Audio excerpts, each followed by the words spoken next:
That's better. There we go. Just try talking for me to make sure you're coming through. Oh, hopefully I'm coming through. You're coming through. Yeah, you're coming through. Awesome. Right, so that's recording. So...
Giddy on the Suffolk Ram.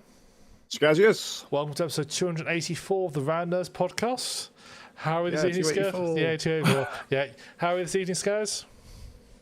We're live. Good. Games. Woo. Ooh, games. Yourself? Yeah, live games. Woo. If you can't tell, we're pinched for time. Yeah, so I hope you enjoyed this episode of Rounders podcast. So come and say it's a fortnight time. But never. That'd be amazing. Yeah. Yeah, imagine That'd just be the going one around. episode where we get sponsor segments. you didn't say anything. It's like, well, we didn't have time. Yeah. We'll never get sponsor segments, let's be honest. Nope, can't. I can't wait. Perhaps we should just start making up our own products and just sort of being, you know. But just drop ship your own stuff, mate. Just like go order a whole bunch of stuff from Yeah. China, put your name on it, and Do you think we get very far with official Rounders merch? no. Damn, those 5,000 pens and 10,000 t-shirts I ordered are going to be for nothing. God damn. That's my entire life savings. That was my retirement plan. Don't lie, you haven't got savings. I'll have you know, I have 100 quid in an account somewhere. As a millennial, that basically means I'm set for life. Yeah, I suppose. No, you are right. You are right. Were you born between this time and this time? Do you like money? Ha! You're never going to have any. Yeah. Would like the idea of owning property? Ha! Silly bastard. Right. So, hope you all enjoy us this evening. So, Skazz, have been up to Yeah. much? I've played a game. Oh Is my this god. is this the game with the credits were rolling? Yeah, mate. I actually played it through to the end. Yeah, he sent me a phone saying, I'm watching. He said, I'm going to be a bit late. It's like, okay. Then he sent me, I'm watching Grace for the credits to roll. I was like, credits? Is he at the cinema or something? Then he sent me a picture of his computer screen. It's like, oh, right, okay. Oh my god, he's actually playing a game. He's Well, actually got his first PC of turned all, on. has he played a game? Has he watched them? Did I zoomed in and saw they're all like Japanese now? I thought, he's playing a game. Yeah, playing a game. Definitely. Well, you say that, though. Japanese films are finding their way to cinemas. There was a little surge of Chinese films a few years ago where they suddenly sort of appearing in like on Netflix and stuff. I know you got Jersey. Yeah, that's Netflix. No one gives a shit about Netflix. Well, So because Netflix can't do anything decent themselves, so they have to nick it from every fucker else. China, Korea, fucking Japan. It's like, do you guys have any good ideas? Oh, well, you know, there's a really popular series. We'll do that. Wrong. But, you know. personally, I quite like that. It just means I get a chance to see TV series from and stuff from cultures I normally would never be exposed to. Yeah, I suppose. Just with the crap dubs, crap translations, you know, it's amazing. I generally watch subtitles, but obviously they're a mixed bag. Well, no, but the subtitles are done by Netflix, aren't they? So it doesn't really, it doesn't matter because the subtitles are usually tied to the English dub. So, not always. I have seen stuff where the subtitles do not match up in the slightest. oh my, Yeah, I can't. I'm trying That's a wonder. Yeah, I was trying which series I was watching. That as I was watching the dubbed versions, I just couldn't be asked. But being in Millennium, I had the subtitles on anyway, and they just didn't match up at all. they were like, well, not even like slight changes here and there. It's like complete sentences were different. Yeah, yeah. It's like, I just remember the last time I got really pissed. So I used to go pure Japanese subs, and then over time realized that a lot of companies were just doing subtitles for the English dialogue, not the Japanese dialogue. Well, I don't want to. I'm not hard of hearing, and I don't like the English translation. So that's why I'm like Japanese with the subs. And it's like no. And I was like, well then fuck it. I might as well just watch the dub. But the one that pissed me off the most, I remember years ago. What was it? Final Fantasy VII Advent Children. I watched a fan sub of that the first few times, and then the only version you can really seem to get these days is the dub with the modern Western subtitles, and I fucking hate them. I've complained about these subtitles a bajillion times over the years, even on this podcast. I think there are bits at the start that there's like dialogue that establishes who certain characters are, like just by the way they speak. So like, I don't know, a character will say yo at the end of a sentence, right? And then later on there'll be a phone call, but you only hear the person they're talking to. And then they'll go, oh yeah, of course I remember you, yo. And you're like, that's who they're talking to. But they cut all of that out of the updated subtitles. And you're like, so who the fuck are they talking to? It's like, all right, a bit later they go, oh yeah, so and so called again. It's like, but if you'd have just left it, you wouldn't have had to have done that as well. I'd have known like 500 scenes ago who she was talking to, because that was how it was established in the Japanese version. But no, fuck it, no. Oh, and dilly dally silly shally. I want to ring whoever's neck came up with that, because it's one word. It's one word in Japanese. One word. As they just repeated dilly dally silly shally like fucking a bajillion times. I'm like, dude, fucking shut up. You sound like a fucking moron. Anyway. The original subtitled version would say that was drifting. But hey yo, makes sense. Well, but hey yo. Fuck yeah, exactly. Fucking I know who it is. It's Ram. But just fuck me off. Anyway, a famous Japanese anime character, Ram. Yeah, mate, honestly, you are the most Japanese anime character I've ever known in my life. Every Japanese show hidden there is a slightly old, beguiled Englishman with dodgy eyesight and dodgy legs. You say that, but there often is. It's like, that's Ram. Fuck yeah, he's got a cameo in another series. My new career as a voice actor for anime. Mate, you are the most Japanese guy I know. But because I eat Japanese food occasionally. Well, yeah, that's all you need to be Japanese, right? Like the only thing you need to be British is like eat eel and be remotely racist. Yeah, I mean, well, we're working on it. Yeah. I mean, we're getting there. We're getting there bit by bit. They're trying to ban VPNs next. That'll be great. It's like, but you do realize so many companies use these to don't work. Yeah, they don't care about that. No. They don't care, Ram. Do you think these people are technically literate? That's the big issue. They're not. That is the big issue. Fuck me. And so, vote these people. No, don't.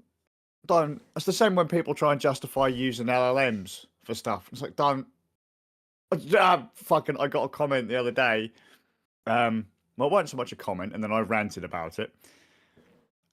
Stifling and effectively stifling and nerfing LLMs, or they were calling them AI. It's not AI, right? Is the equivalent to burning down a library.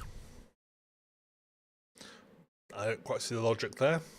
That's why I was like, hang you fucking on a minute. I said, this is utterly ridiculous. You're a fucking moron. And the conversation devolved from there. I would argue the sort of person who made that sort of comment doesn't even know what a library is. Yeah, considering this person's a writer. So we know how their novels are being written, then, don't we? Well, because they were getting the LLM to color their or to like to do like random coloring of their artwork or whatever. And it does a great job. Grok is the best thing ever. Suck Elon's cock. And it's like, no. And I was like, so you could have paid an ass for Well, this. if they're using Grok, were they going to try colouring images like, child pornography? Probably. Probably. I'm assuming if they're using Grok, that's what they were doing. To be fair, mate, if you're using any AI, you are probably doing something with fucking child porn. Probably. I'm sorry. You can, oh yeah, no, I used it to rewrite something. No, child porn. You fucking. Oh yeah, mate, I got it to color in my crayons. Oh, child porn. Fucking no, just fucking stop it. Just stop it. I was actually quite horrified that the BBC had a little starter on one of their TV shows recently. Certain scenes were colored and animated using AI. I was like, have you noticed that Trump's Board of Peace? Someone pointed out if you actually look at the image of the Board of Peace, it's clearly been generated by an AI because it doesn't really work. Like the lines don't line up. Yeah. Because they're all fucking. No one's like the thing that I argued with this person that was being a bitch online, and they were being a bitch, and I've called them a bitch online before, and they didn't like it because they were a bitch. You bitch. The thing that I was saying to him was like, hey, yo, look, you have no idea what you're talking about. You don't understand how any of this shit works. You don't understand how easy this is to manipulate. You don't understand that it's not just people complaining about AI coloring things in as a problem. They're complaining about being misled, manipulated, fucking the sheer amount of complete squirt being pushed online that means nothing. The environmental impact and loss of jobs. It's not just one of them. It's a whole series of things. And like, whoa, Grok's great. It colors things in. It's like, and what about the rest of it? Anything else? No? And shut the fuck up. I was at the end of the day, mate, the AI only has to do better than, say, 40% of the people on the planet at any particular job, and you're out of a job. I was like, if you are not in that, like, top 60% of people doing a thing that's getting paid, and 60% is a really stupid number, just pulling it out my ass, but, like, if you're not in that kind of percentage where you can get paid to do what you do, properly getting paid to do what you do, guess what? All your stuff's going to get swept away by fucking generative AI. Yeah. Flat out. Like, if you're not good enough to get paid for it to begin with, you're gone, mate.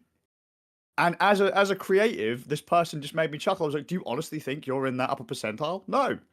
Do you think you're in that upper bracket? No. Not even close. Your stuff's shite. You're not even properly published. So, anyway, rant over the fucking... They were wrong. They had no idea what the fuck they were talking about. And they literally ride Elon's dick. So, anyway, the game that I was playing... not anything to add to that? No, don't. I'm just going to let you go on the game you've been playing because I don't want to poke the beast any further, to be honest. I can't stand it, mate. If you're using AI as a fucking... as like a therapist or something as well, please put it down and go and speak to an actual therapist. Please. Or if you need to speak to... Look, go get a friend. Don't talk to a bot. Go make friends. Go fucking to a fucking suicide prevention meeting or what the fuck ever it is you need help with. That's really harsh because, you know, there are better places to seek help than using a large language model. Please, for the sake of your sanity, please go and seek professional help. Or if you have a job to do that you're going to pass through an AI or an LLM, consider paying someone else to do it. Even if it's just rough work. Please. Anyway. So what's this game you've been playing, Skazz? Armored Core 6 Fires of Rubicon. I bought this game on launch back in 2023, and I've only just got around to playing it. Armored Core is a very, very, very old school series from the days of the PlayStation 1. It's big old Japanese giant robots.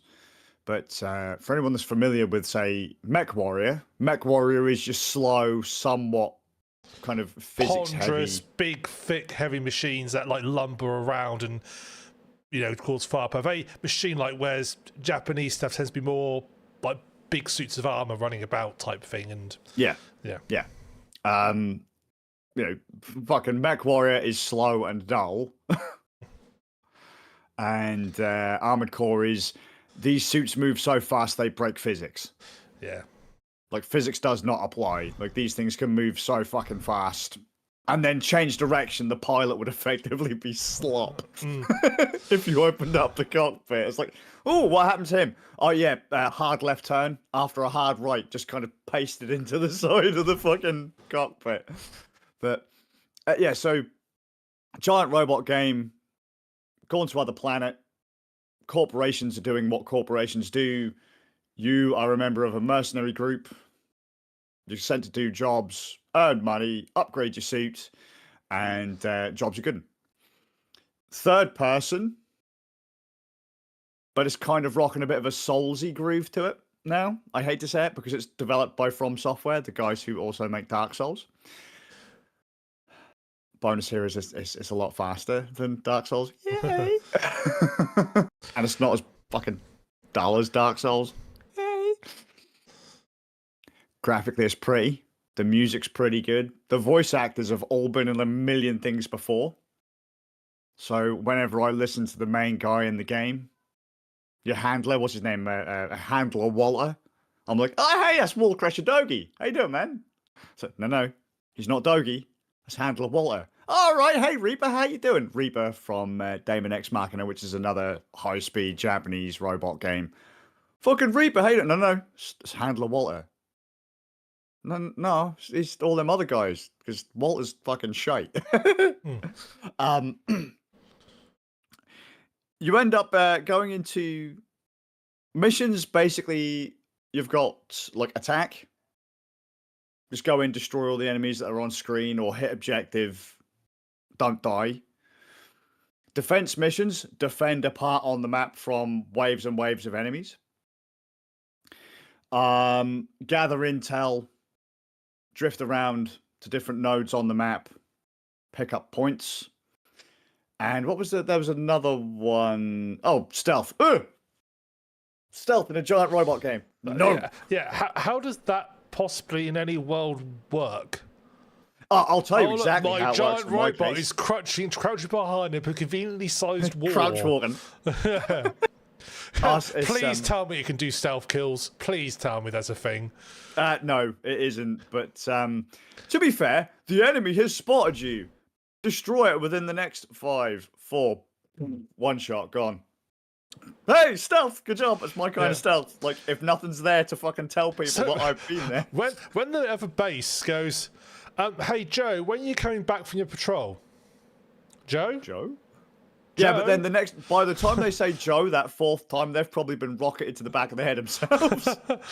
So I was like, no one to raise the alarm. They're all fucking dead. No one knows where they've gone. It's technically a stealth mission. If everybody's dead and can't report it, it's exactly. technically a stealth mission. Like, I mean, no one knows I was there other than the fact that the base is now rubble.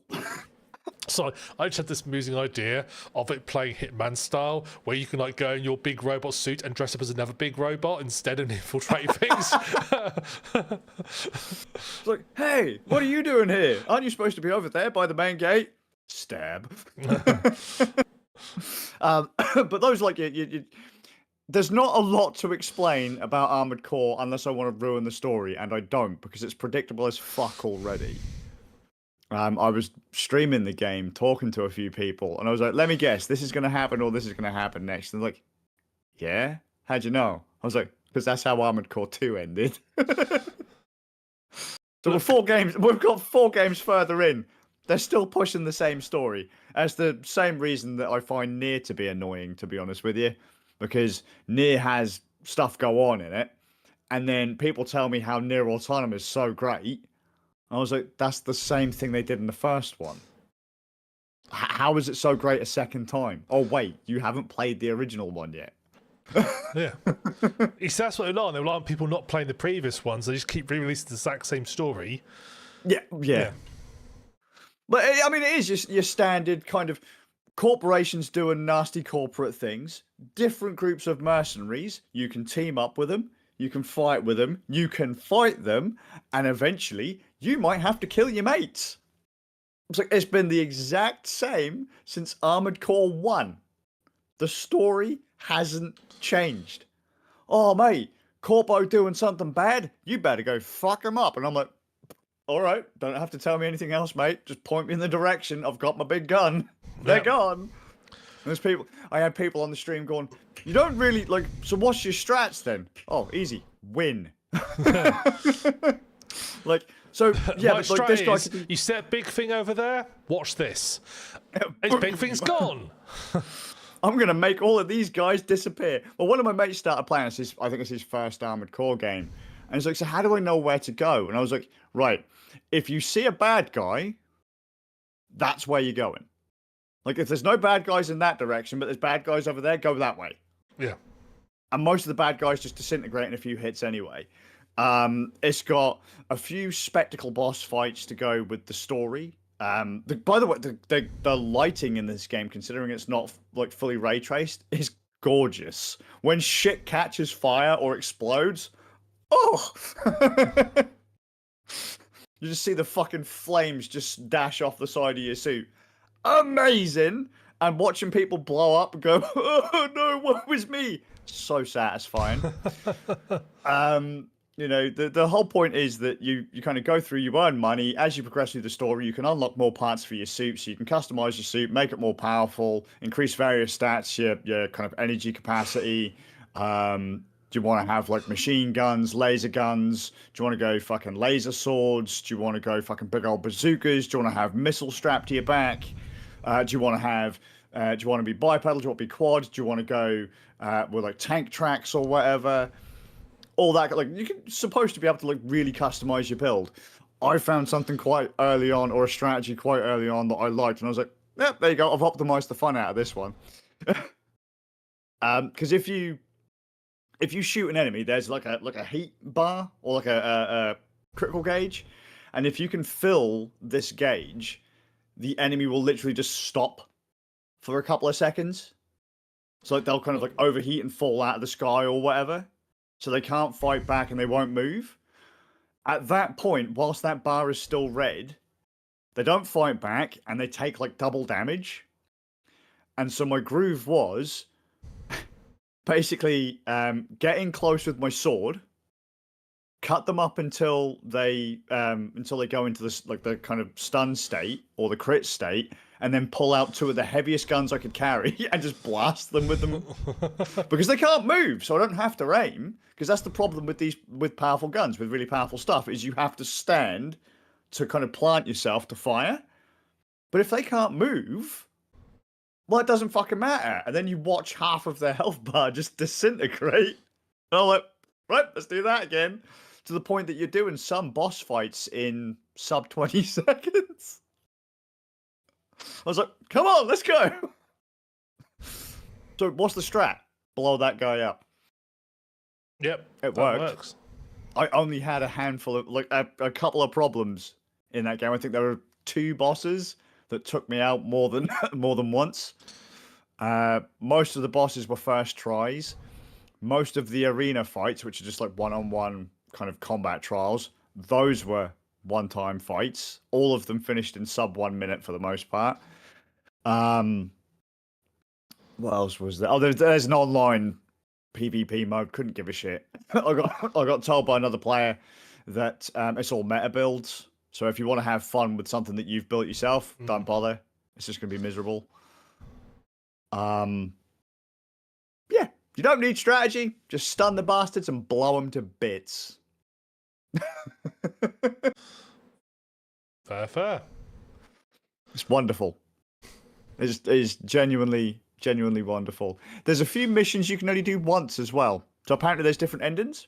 Right. And as missions come up in the story, some of them will have like a branching icon. And depending on which one you pick will like say where the story will go from there. I don't know how many endings there are. But that's kind of the idea. I like that idea. Yeah, I mean, it was neat. Like, do you want to side with this person or do you want to kill this person? It's like, okay, well, I'll do this or I'll do that. Or, hey, do you want to take this mission and it's worth XYZ amount, or do you want to take this mission and get fuck all? And you're like, there's got to be a reason why that one's cheap. Let's go find out. And sometimes that can be enough to branch the story in a completely different direction. It's neat, albeit predictable. Combat's pretty fun, albeit you can boil it down to rush down the enemy and win, which was my strat the entire time. Because the other note, when I started playing, I was very tired. Very, very, very tired. I've had a very busy year so far, so I've not been sleeping a huge amount. Played the game, and the game's like, right, the dodge button is X. I'm like, excellent. Okay, X. Excellent. X on a PlayStation is this button. You're not on a PlayStation controller, though, are you? You idiot. That's the jump button. X would be the square button. But you've just translated it wrong. Instead of my head instead of doing what I normally do, going, I'm playing on Xbox icons. This is where the buttons are, but I'm on this kind of pad. So like X becomes square, A becomes cross, circle becomes B, that kind of thing. Or if you're on a Nintendo pad, then it'd go like, I don't know, PlayStation cross becomes B, circle becomes A. That, like, you have to rotate the whole control pad round kind of thing. My brain didn't bother to do the translation. So for like nearly 2/3 the way through the game, I wasn't dodging enemy attacks. Oh dear.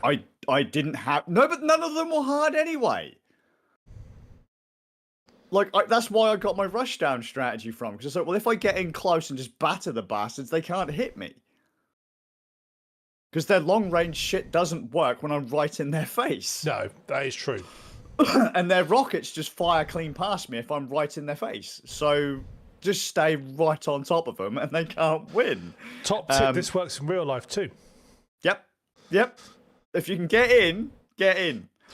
If you see a tank, run very close to it and it won't get you. True, yeah.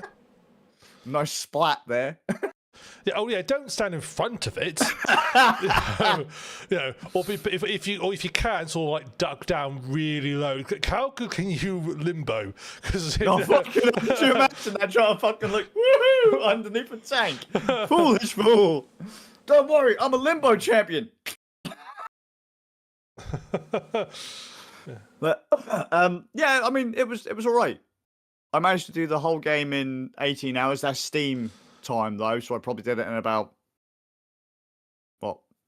15 or less. Yeah.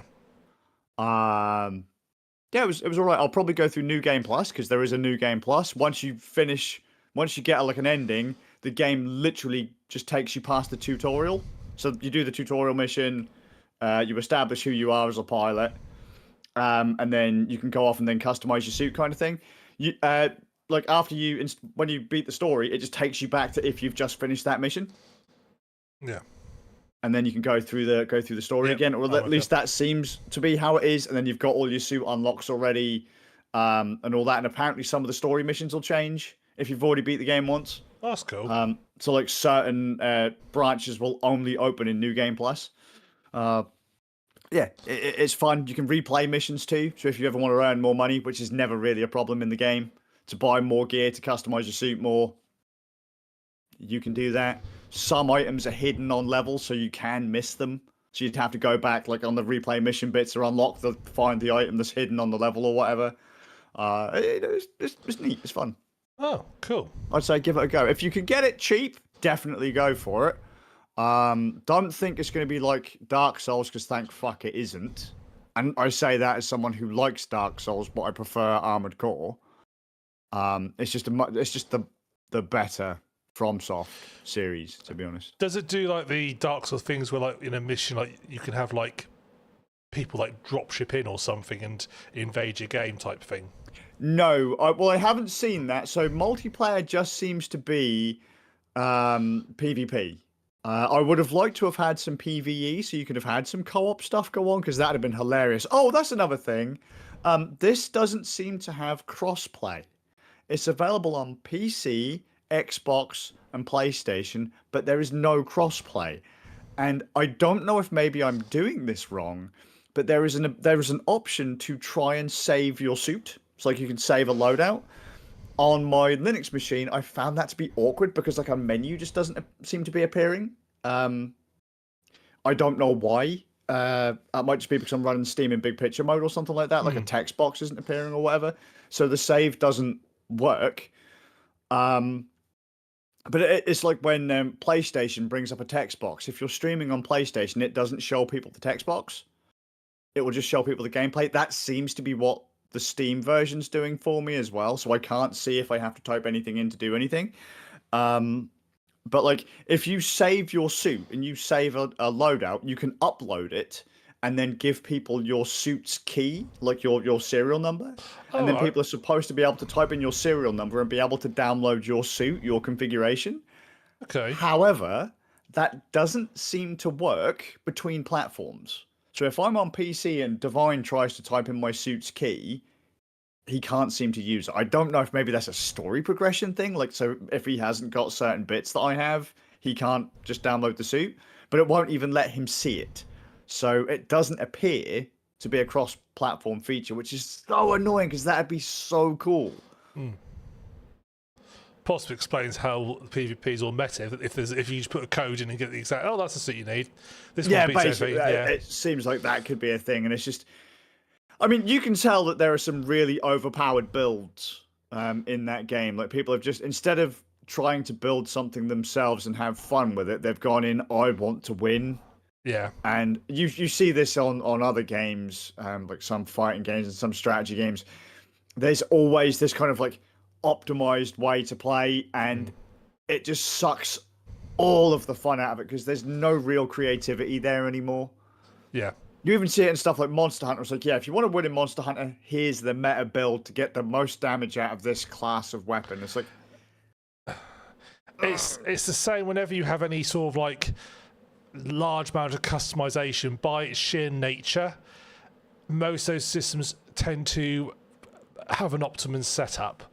Yeah. Same is true of like, in like tabletop, like in Warhammer, they used to have your army used to have a structure to be fixed. Like, you need to have a certain type of this unit, certain type of this unit, and so forth. They removed all that, so it's not quite. Yeah, I was going to say, like, you were limited to the number of like dreadnoughts and stuff you could have. Yeah. Or it was dreadnoughts unit type, so you allowed like say 2 HQ, 6 troops, 3 fast attack, 3 elites, and 3 heavy. So dreadnoughts being an elite, you could only have 3 max on these styles. Which, although you could still be optimized, it prevented you from just min-maxing things, so they removed that. So basically you could just have what you wanted, and that basically just means there is, frankly, that comes down to these units are the best bang for your buck. You know, there's point taking anything else. But that kind of makes it boring. Yeah, very stale. It doesn't allow creativity because basically, I know, so being anything that involves like statistics and maths, people could just like crunch the numbers and soon figure out the best builds and like, well, statistically, this is the best one. And some people do go and do other things, different stuff, but they end up losing at tournaments and stuff. And which is why I've had zero interest in tournaments because like it's just boring. Everybody's going to play the exact same armies. You may get the odd little bit of variation here, but they've just worked out the ultimate strategy and that's it. It's like, well, that's just boring. To be fair, I'm the same with competitive card games. There comes points where people will literally just go, well, these are the best like 10 cards and we'll build the whole fucking deck around these cards. Everyone's got the same cards. Most people play the same strategies, or there'll be like maybe 3 strategies and they're the only things you will see in a tournament. It's like, dude, it's like whoever can get this strategy out first wins. It's like, oh yeah. So that's all down to RNG, and it's like, no, I'm out. Just it's not fun. Yeah. Or if you can't invest in the cards, you know, you've got some random geese like buying boxes and boxes full to get that epic card. Yeah. That OP card before it gets banned from tournament play. Just, oh, for fuck's sake, just stop it, guys. Just have fun. Yeah. Have fun. Try something different. Do something different. Unless there's like a fucking 50 grand prize pool, stop being a bitch. Yeah. Yeah. I like to think in my head canon, I like to think that in games before chess became as it was, chess was like a customizable setup and people could like pick and do their own thing. And then over time, the optimum strategy came out, and at some point, someone lost the original rule book.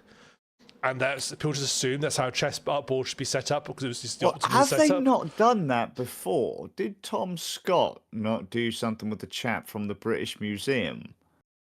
And he was translating ancient languages and board games. And it's like, well, basically, we've made it up because we can't think of any other way this board works. Oh, I don't say which brings you game. It was the royal game of.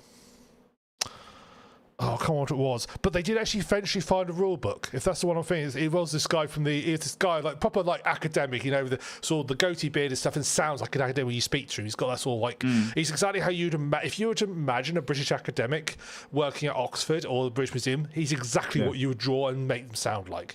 And yeah, it was they were trying to guess how the game worked, but they did eventually find a rule book. And so they were able to then actually play the game as it was. And that was like, it was called the Royal Game of... it's not called the Royal Game of or something like that. It's something like that, but I know exactly which one you mean. It was a race game, wasn't it? Like, there was literally like, like two or three lines of squares or whatever, if you get what I mean.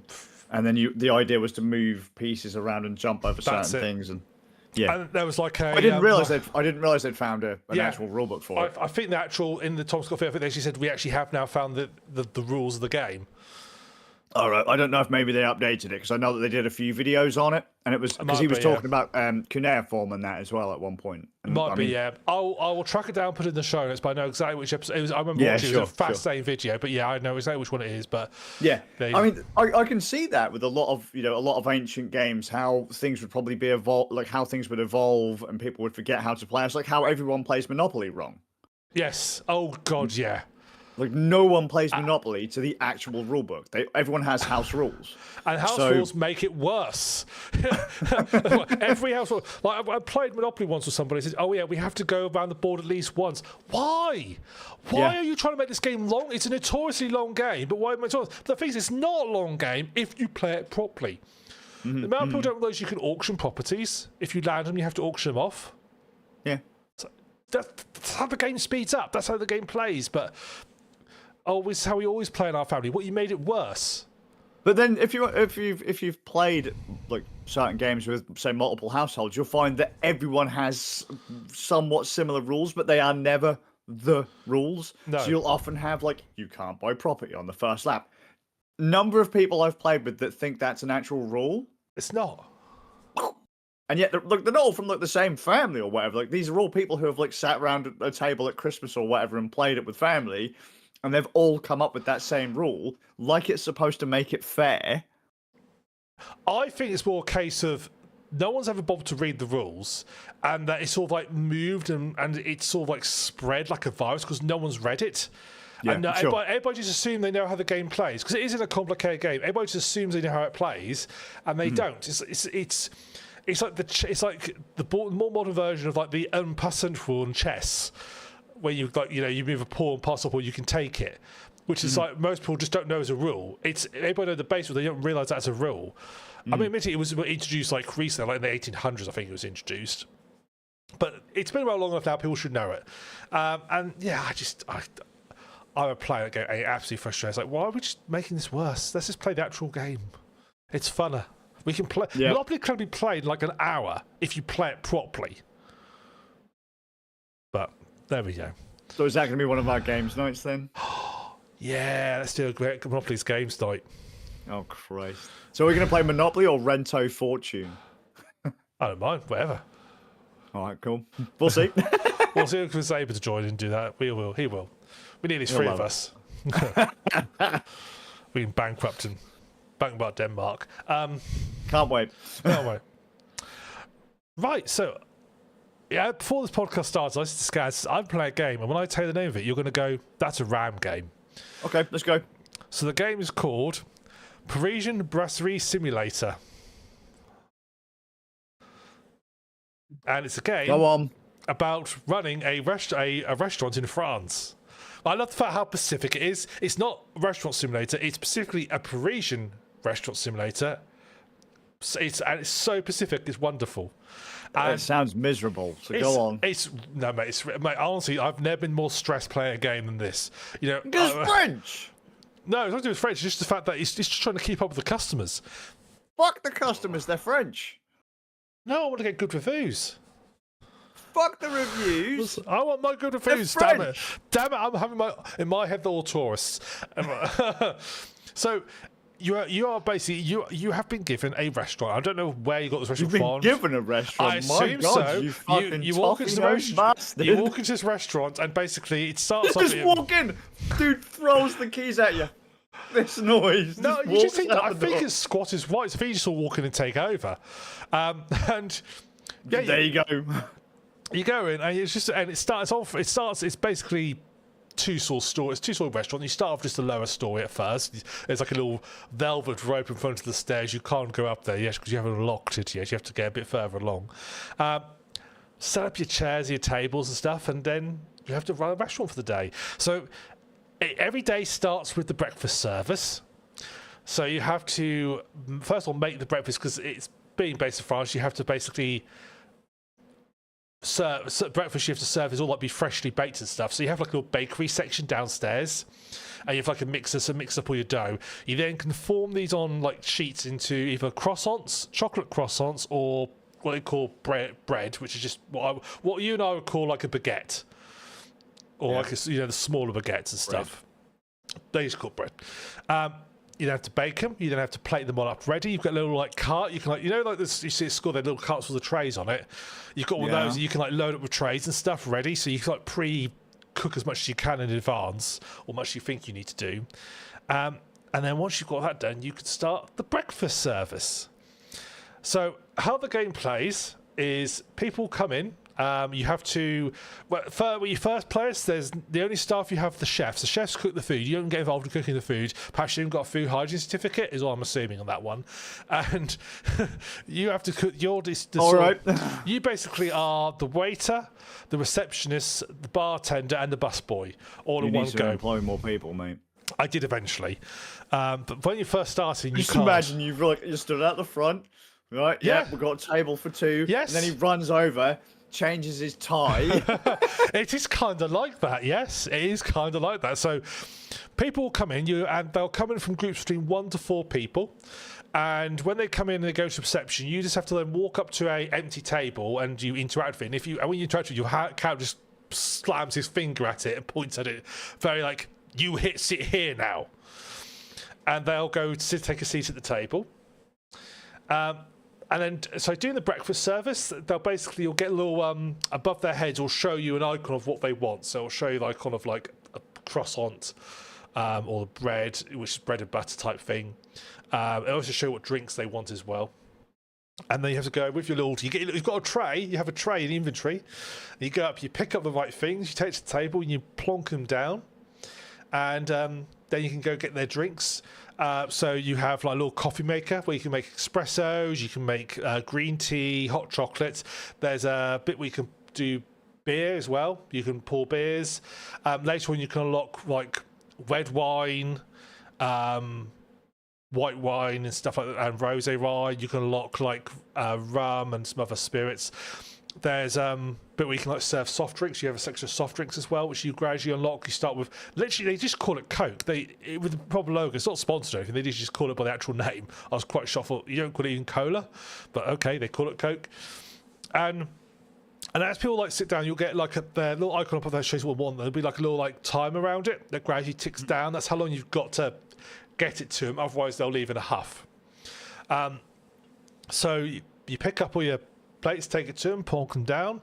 They'll have their breakfast. They'll enjoy that, hopefully, and then they can't. I was going to say they'll enjoy it. That's mate. Assuming they will. You're making a few good leaps of faith here, mate. Graham's Baps is a very popular restaurant. Mate, I've passed through Nick Type. You're in a fucking hellhole. If your restaurants are anything like your towns or cities.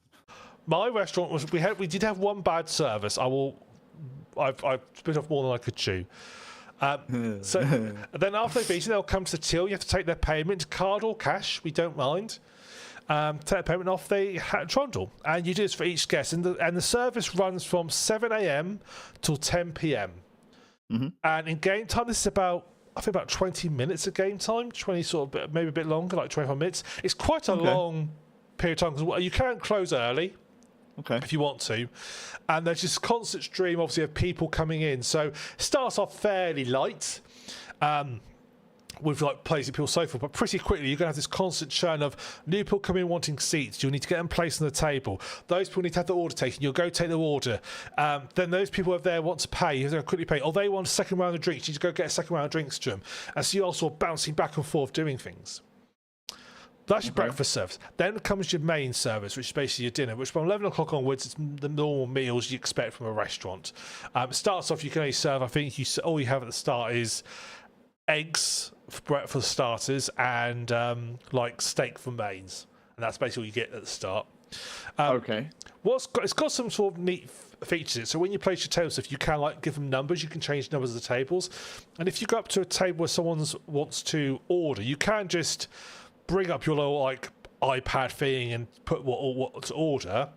But as long as if you make sure you do it when you're pointing at the table, it will like log it's related to that table. And then when the chefs deliver it, it'll have the table number on it so you know which table it's going to. Okay. Trust me, that makes life really a lot easier. When you've got like a dozen tables, knowing which table it's got to go to makes life really easy and really helpful. So chefs will then start cooking the food. It'll start appearing on the counter. You have to pick it up, and if you've done this right with the numbers, you'll see a little number and it'll say which table. Also, the game will highlight which table it is. So if you hadn't done that, you wouldn't know which table it was going to. You'd have to like look around and say, okay, who the fuck ordered the burger? You did, right? You can. I don't know if the person I took the order for, but you're getting a burger and you're nearest. So this is how Suffolk Grand Paps works. We get our food, we take to the nearest table that orders it, and hope eventually we'll sort of filter out. If you want to call me, you're fucked. All right. Then obviously they're ordering drinks as well, so you need to sort of run around and get drinks ordered. And of course, you've got to clear the tables up afterwards. They'll be leaving plates. You'll be picking plates up and then taking food to the kitchen to get put in the washed up. Does this sound like this is a very solo version of Overcooked? I would say Overcooked. I get the idea. Overcooked, I'd say, is more just about sort of like comedy chaos, but trying to like do really things with really awkward controls. This is more like you are actually running an actual restaurant, because as you're a lot more meals, you have to like order the correct meals. If you get it wrong, it's not going to work very well. This sounds like something I've played with the kids in VR. There is a VR game similar to this, I remember, where you are it was an asymmetric one where one person's on VR, one person's like taking the orders, like one person in first person, one person in VR. But yeah, I tell you what, Skazz, as I was getting slightly bigger and getting more tables in so I could try and get more money in, but I was still basically doing it all by myself. I've never been so stressed in my life. Trying to keep on top of all the orders. It's like, oh my God, right, that table needs clearing, but they need to have the orders taken. Right, I'm going to quickly order your stuff there. I'm going to quickly run over. Right, I'm going to clear this table up. I'm going to run through. They're on at till. I'll run through to till. Right, here's your payment. Take your payment. Right, that table wants drinks. Run over to take drinks. Oh shit, I've got a green tea. Wants a hot chocolate.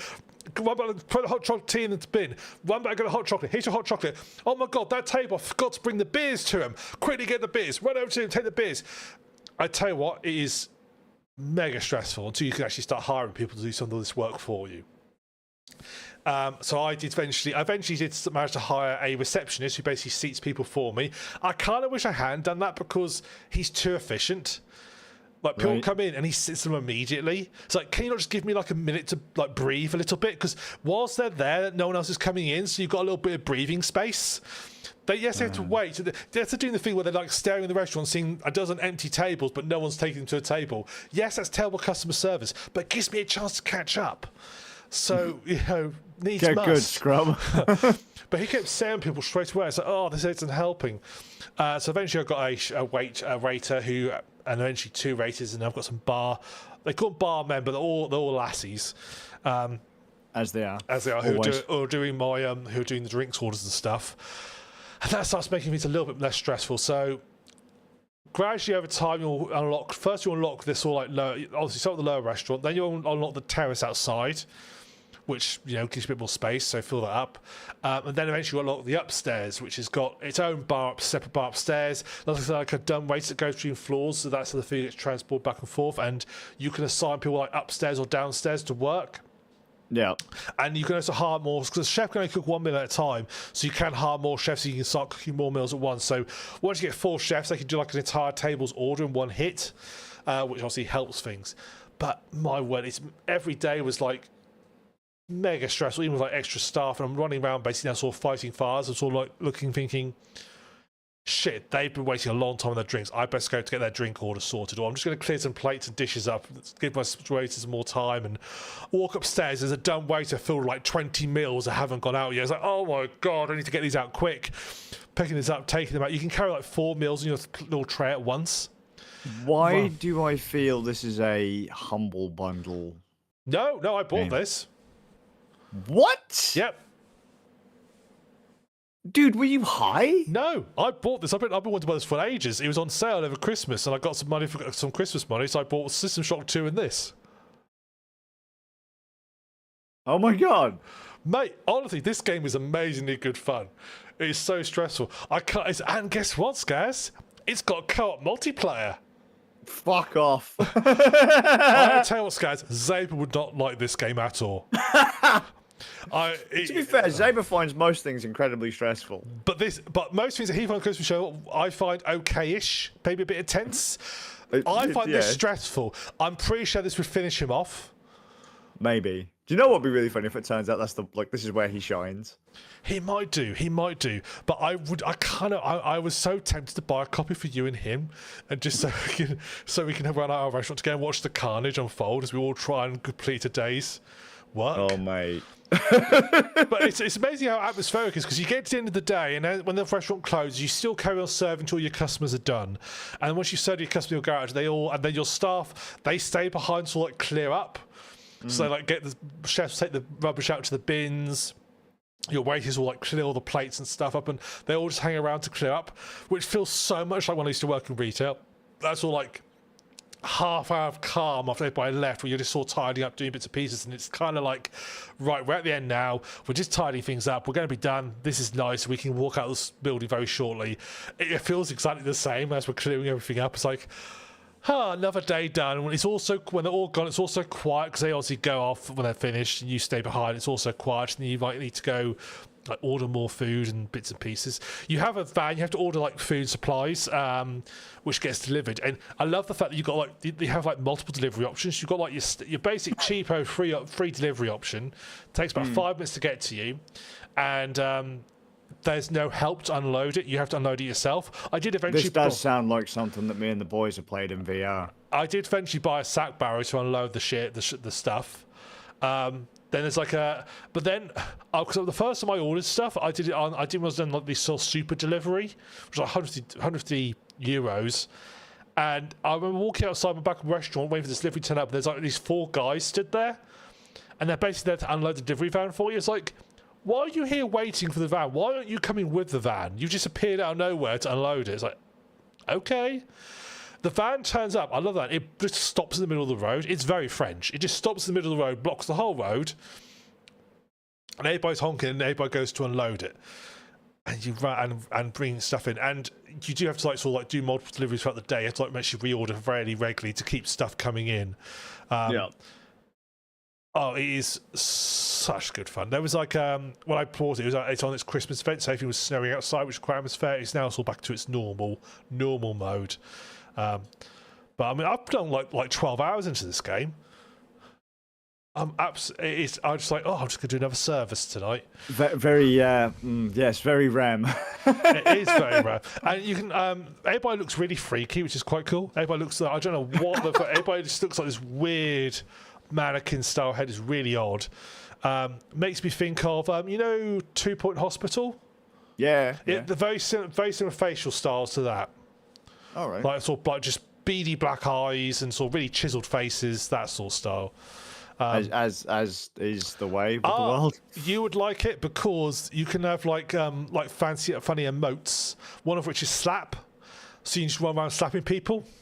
And there's an achievement for something. They're all French, so they've got to go. That's actually part of the achievement. It's like you because basically the Frenchmen are rude, just keep slapping them. That is actually one of the sort of like mission achievements. Honestly, this does sound like something that me and the boys have played before. Well, maybe it was inspired. Who knows? All I know is it's really great fun. Sure. You poor soul, you. Mate. I'm finishing I have the same sort of like roller coaster high and low as when I used to play survival horror games where like I'm getting really stressed out. Then once it's done, it's like, I have the same thing for completing a day's service. That's an interesting thing to look for when trying to just chill out. I don't know. I do chill out, but it's just the sort of like I like the sort of like organised chaos of it all. You know, like going outside and seeing like my poor bar lassie is struggling to keep up with the orders of drinks. It's like, right, I'm just going to go get some beers and I'm going to help you out. That table needs stuff. I'm just going to go grab a load of stuff at that table and I'm going to help you out here. I'm like the manager coming down. It's like, I'm going to give you a hand and then you back up to speed, but then I need to go help someone else. I'm going to have to leave you to a little bit. You've got to work a bit independently. I can't be over here all the time. Mate, you're right. It's a very RAM. It is a very RAM game. It is literally, I mean, even like the guy on the main screen looks semi-like me on the picture screen.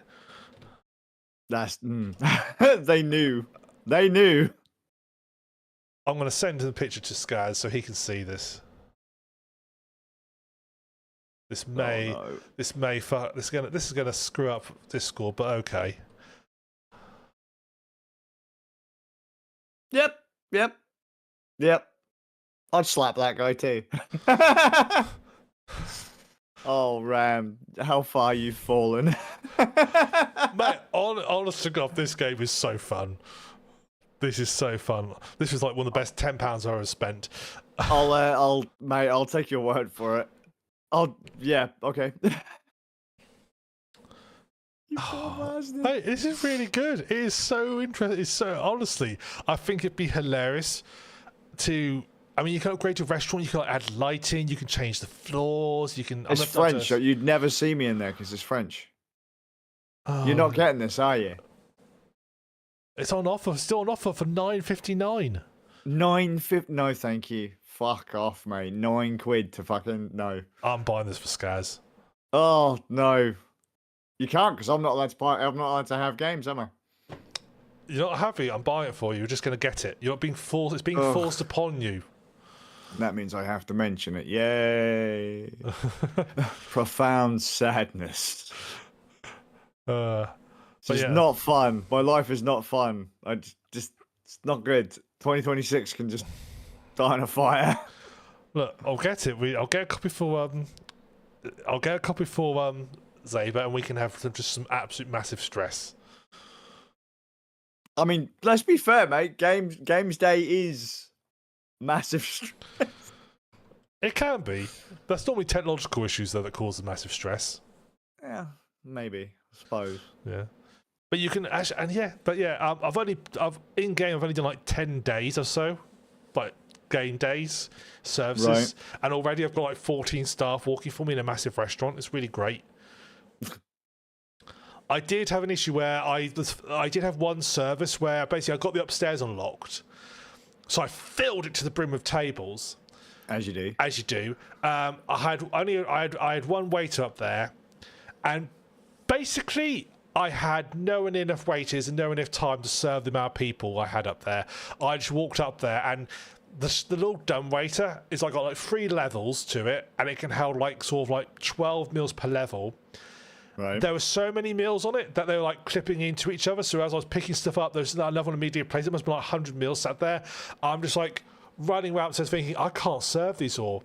I was like, there's a table that says they're due service, but they're not there anymore because they'd fucking walked out, hadn't they? Because they've been too long to serve them. So I just had people walking out left, right, saying I had loads of meals that were just like cost money to make and no one was able to eat them. It's like all these steaks are going to go to waste. And I just watched my rating gradually drop. It was like 80%. And by that sounds beautiful. And by the time I finished that night, it was 0.71%. And so, but there is one thing you can do. What's that, right? Well, if you go out and you wave at people and say hello to them, they like you a little bit, and they'll add a bit to your rating. So I was able to run around. No, that's cheating. I went around waving at people, waving, hello. That's a really nice guy, that round. Let's give him a little bit of rating. Hello. His restaurant shit, but he's a really nice guy. Yeah.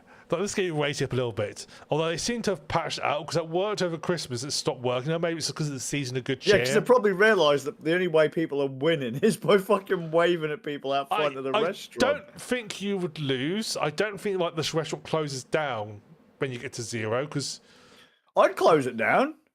It's in fucking France. it does look. Some of the food looks tasty though.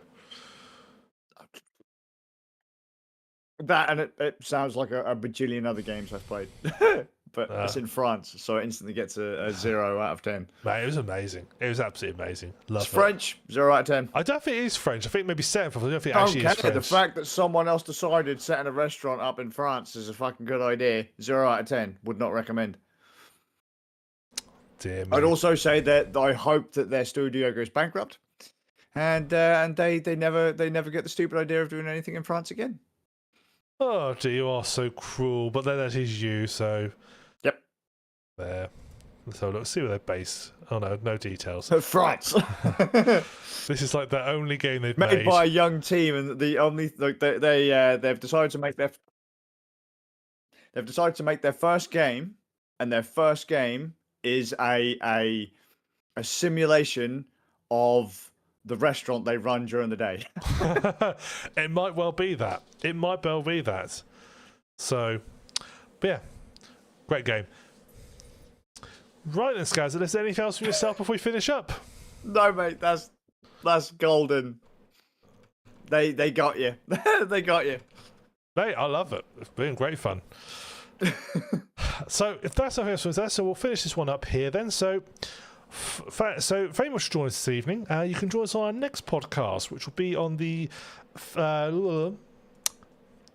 You can come join us on our next podcast. Will be on the 12th of February 2026 here on youtube.com/randnerds or twitch.tv/randnerds at 6:30 GMT. You can join us on our next Games Day, streaming on the 15th of February.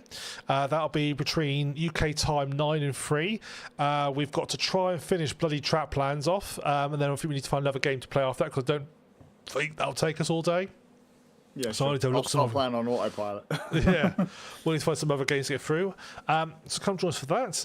But I hope you've enjoyed us this evening. And so from me, the Suffolk Ram, Skazz, we'll see you all in a fortnight. Take it easy, guys.